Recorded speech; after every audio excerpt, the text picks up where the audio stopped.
ቤንጃሚን ሼሽኮ ይባላል። ከካሪክ ዩናይትድ ጋር በከፍታ መብረር የጀመረው ተስፈኛው ኮከብ ነው። መነሻውን ከባልካኗ ግዛት ሀገር ስሎቬኒያ ያደረገ ካሪክ ከመጣ ታላቁ ማንቸስተርን መስሎ ተቃይቶ ዩናይትድን በሚመጥን ከፍታ መጫወት የጀመረው ቀያይ ሰይጣን ዋናው ጎል አስቆጣሪ አውራው ኮከብ ነው።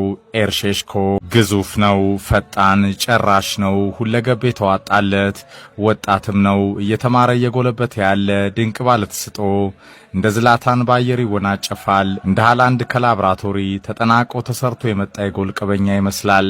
ማንቸስተርን ወዶ ማንቸስተርን መርጦ ለዩናይትድ መጫወትን አልሞ ገናናው ቤት የደረሰ ኮከብ ነው። እርሱ ባየር ሙኒክን ደጅ አስጠንቷል። ቼልሲና ኒውካስልን አመላልሷል። ደፋር ነው። ከዩናይትድ ገናና አጥቂዎች ተርታ ለመመደብ ሁሉ ነገር ያለው እንደ መድፉ መረበጣሽ ቪክቶር ኬሬስ ኳስ ካገኘ ከመረቡ ለማዋሃድ አይቸገርም። በአየር በመሬት የተዋጣለት ለጎል የተፈጠረ ከኳስ ጋርም ያለ ኳስም መንቀሳቀስ የሚችል በሮኬት ጠንካራ ሹቶቹ የሚታወቅ ከሞደርን ዴይ ፉትቦል